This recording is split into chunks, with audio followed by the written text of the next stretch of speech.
आप नहीं समझेंगे। मैं कोई बात आपको बहुत आसान तरीके से समझाना चाहता हूं, और जब ये समझ जाए फिर मैं एक बात आखिर में कहूंगा, इसलिए मानिएगा। मां से बड़ी सच्चाई की दूसरी डेफिनेशन नहीं हो सकती। ये पुरुष जो अंदर से कमजोर है, अपनी कमजोरी को छुपाने के लिए अपने मर्द होने का दम भरता है। मैं पुरुष हूं, तुम क्या जानती हो? औकात नहीं है पुरुष की मां के सामने एक लाइन बोलने की भी। जिस पुरुष को इतना घमंड हो गया है कि वो ये समझता है कि मैं ही सर्वशक्तिमान हूं, मैं बताता हूं उस पुरुष की कमजोरी क्या है, जो उसके अंदर है। इसलिए कमजोर आदमी ज्यादा अत्याचार करता है, क्योंकि उसको डर लगता है उसकी कमजोरी पता ना चल जाए। बताऊं क्या कमजोरी है? सार्वजनिक कर दूं? कहिए, बहादुर के करिए, डर क्यों रहे आप? मां ने मुझे, हम सबको अपने पेट में 9 महीने तक रखा है। यह सच है, इस पे विवाद है। मैं साइंटिफिक बात कह रहा हूं, इसमें कोई विवाद तो नहीं हो सकता। उसी ने मुझे जन्म दिया है, ठीक है। मां जब जन्म देती है जिस बच्चे को, और वो बच्चा 10 दिन, 15 दिन, 20 दिन के बाद जब थोड़ा सा वो कुछ आंखें वाखें खोलने लगता है, इसमें तो कोई नई बात नहीं बता रहा मैं। जिस बच्चे की आंखें खुलने लगती हैं, थोड़ा वो इधर उधर देखने लगता है, मां उसको क्या कहती है पता है? जिस पुरुष को बड़ी अकड़ है, मां इशारा करके कहती है तेरे पिता है, ठीक है ना? मां जिसकी तरफ उंगली करके बता देती है कि ये तेरे पिता है, उस वो बच्चा जीवन भर अपनी मां से प्रमाण नहीं मांगता। और ज्यादा अकड़ दिखाई अगर आपने, तो मां ने कदर और उंगली कर दी तो आप बाप नहीं है।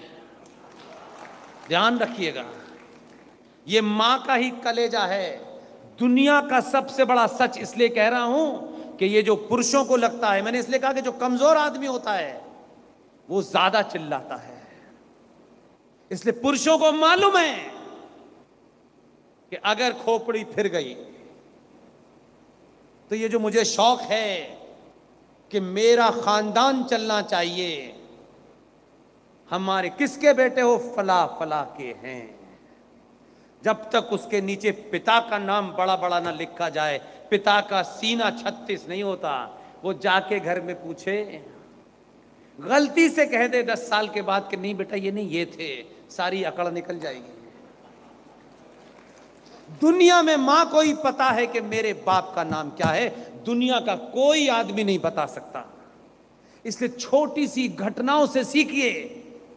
आपको लंबी लड़ाई लड़नी है, एक एक छोटी सी घटना आपके जीवन में होती है, आप उधर नहीं देखते, आप इस पे देखते हो पेट्रोल के दाम कम हो गए, सड़क के हो गए, मेरी जाति के 2 नेताओं को वोट मिल गया, मेरा एजेंडा ही नहीं है। ये घटना आपको नहीं पता, मैं बताता हूं कितनी छोटी सी घटना और कितना बड़ा उसका मैसेज है। इसलिए अगर कोई आपने किसी को चुन लिया है और उसके मूल में आपकी उस खोई हुई शक्ति को जगाने की उसकी कोशिश है, तो भी उसको कितनी मर्यादाओं में है, उसकी तो कम से कम उस पे तो तरस खाइए। अंग्रेजों ने इसी चीज को समझा और उन्होंने बड़ी बाकी आपके ऊपर राज नहीं किया। सिर्फ भारत को ही नहीं लूटा, बंगाल में 2-2 बार कृत्रिम आर्टिफिशियल फेमिन डिक्लेयर नहीं किया, लाखों लोगों को इसलिए मार दिया कि इंग्लैंड के अंदर गेहूं नहीं था, चावल नहीं थे, पूरे बंगाल के अंदर एक आर्टिफिशियल दिखावटी आपने अकाल ग्रस्त घोषित कर दिया, लाखों लोग मर गए क्योंकि इंग्लैंड में चावल और दाल और आपको गेहूं भेजना था। इसलिए आपको नहीं पता ये बात। उन्होंने आपके ऊपर राज नहीं किया कि आपका सामान लूटा, उसका दिल नहीं है। आपके अंदर हजारों हजारों साल तक इतनी हीन भावना, एहसासे कमतरी, इन्फिनिटी कॉम्प्लेक्स डाल दिया कि आपको पता है क्या किया आपको, क्योंकि ये मुद्दे कभी आपके राजनीतिक मुद्दे नहीं बने, ये समाज में बातचीत करने के मुद्दे नहीं बने, क्योंकि आप तो फिर मैं वहीं चला जाऊंगा। चावल और बिजली के बिल के माफ करने में विश्व की सबसे खूबसूरत राजधानी, बड़े पढ़े लिखे होने का दावा, एक से एक बड़ा महान आदमी वहां बैठा है, लेकिन 2 महीने की बिजली के बिल और 2 रुपए किलो चावल पे सत्ता पे बैठा देते लोगों को। तब देखिए कि एक काम हुआ तो आपके लिए बड़ा नहीं है, मेरे लिए बड़ा है। आपको पता चलेगा तो आपको लगेगा ऐसा हो गया है क्या, क्योंकि वो आप इतने समय तक गुलामी और फिर ये तथाकथित आजाद देश के हिंदुओं के ठेकेदार जो आपको ऐसे ही रखना चाहते हैं, इन बातों पे चर्चा नहीं होती 2-2 घंटे बोलने पे, दुनिया की बकवास पे होती है। आपको पता होगा कि अंग्रेजों ने एक कानून बनाया, मालूम है क्या कानून था? और अंग्रेजों के जाने के बाद भी ये लगातार 2014 तक चल रहा था।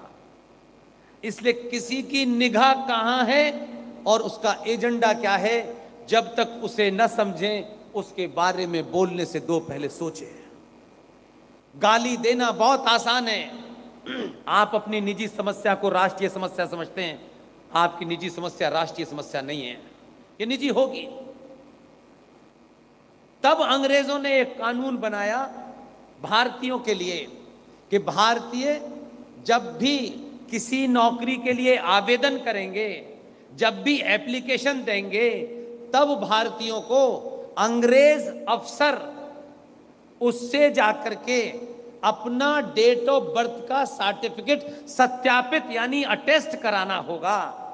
अब मेरा सवाल आपसे है, आपने लिखा मैं Shri Pushpendra Kulshreshtha son of late Shri Baldev Prasad resident of Aligarh, ये मैं लिख के लेके गया अंग्रेज अफसर के साथ, सर मोहर लगा दीजिए, क्योंकि आप अगर सत्यापित नहीं करेंगे, अटेस्ट नहीं होगी, वहां अटेस्टेड कॉपी मांगी गई है, तो मुझे नौकरी नहीं मिलेगी। अंग्रेज ने ये रूल जानबूझ के बनाया। आपसे सवाल है, उस अंग्रेज अफसर को कहां से पता चला कि पुष्पेंद्र के बाप का नाम बलदेव प्रसाद है? उसको कैसे पता चला भाई? लेकिन आपके अंदर यह हीन भावना पैदा हो कि तुम्हारा बाप कौन है, जब तक मैं सर्टिफाई नहीं करूंगा तुम्हारा बाप ये है, इससे कहते रहना कोई फर्क नहीं। इतनी बड़ी बात हुई है, आजाद तथाकथित हो गए आप 15 अगस्त को, जो झूठी आजादी है। तब भी यह कानून चल रहा था, तब भारत में ट्रांसफर ऑफ पावर के माध्यम से, ये सत्ता में ट्रांसफर ऑफ पावर की जो नाजायज औलादें व्यवस्था में बैठी हैं, तब भी ये चलता रहा कि मजिस्ट्रेट साहब साइन करेंगे, तब तक डेट ऑफ बर्थ सर्टिफिकेट और मैं किस मेरे पिता कौन है, मैं किसका बेटा हूं, तब भी ये सत्यापित करने मजिस्ट्रेट के पास जाना पड़ता था कि नहीं जाना पड़ता था? बताइए, गए थे कभी आपने? हर आदमी ने अपनी नौकरी में जब भी सर्टिफिकेट की जरूरत आई हो, सर्टिफाई करने के लिए कहां जाना पड़ता था? 14 में मैं इसलिए कह रहा हूं, काम किसी ने भी अच्छा किया हो, उसकी जाति क्या है, उसका पद क्या है, यह महत्व नहीं है। अगर आने वाली नस्लें सनातनियों को उनके अंदर से किसी कुंठा, किसी कॉम्प्लेक्स को बाहर निकालने के लिए आप अगर किसी ने इतना सा भी काम किया है, तो वो मेरे लिए इतना बड़ा है। सत्ता आई क्योंकि आप सब लोगों को लगता था कि बस कल से सारी नौकरी हमें, हमारी जाति को मिल जाए, हमारे लोगों को मिल जाए, हमारे भाइयों को खुली छूट मिल जाए, अब हम लूट में शामिल हो जाएं, हम रिश्वत भी लें, हम झूठ भी बोलें। आप यही चाहते थे।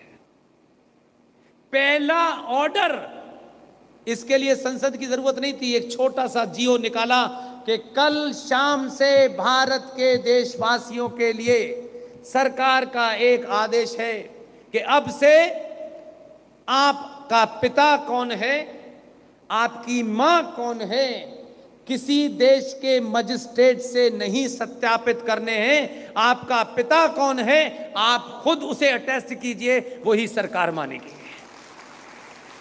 यह फैसला आपको लगता होगा छोटा है, मेरे लिए बहुत बड़ा फैसला है, इसलिए उसकी लड़ाई लड़ी है। इसलिए मैं सिर्फ आपसे 2-3 बातें और कहूंगा। ये जितने लोग बोलते हैं, यहां विधायक जी भी बैठे हैं, मेरी उनसे विनती है, विधायकी कल जाती हो अभी चली जाए, चिंता मत कीजिएगा। विधायकी आपसे है, विधायकी से आप नहीं है। ये विधायकी जूते के नीचे है, सर के ऊपर नहीं है। आप जब जाएंगे तो इस समाज में जो कुछ आपने अच्छा किया है, लोग उससे आपको याद रखेंगे। आप एमएलए थे, ये गलतफहमी दिमाग से निकाल दीजिएगा। एमएलए एमपी से कोई याद नहीं रखता है। और जिनको इस बात की चिंता होती है कि हमारा नाम होना चाहिए, हर सड़क पे हमारा पत्थर लगना चाहिए, ये भी विधायकों नेताओं से कहता हूं, ध्यान रखो। बड़े बड़ों के पत्थर उखड़ गए, बड़े बड़ों के पत्थर उखड़ गए।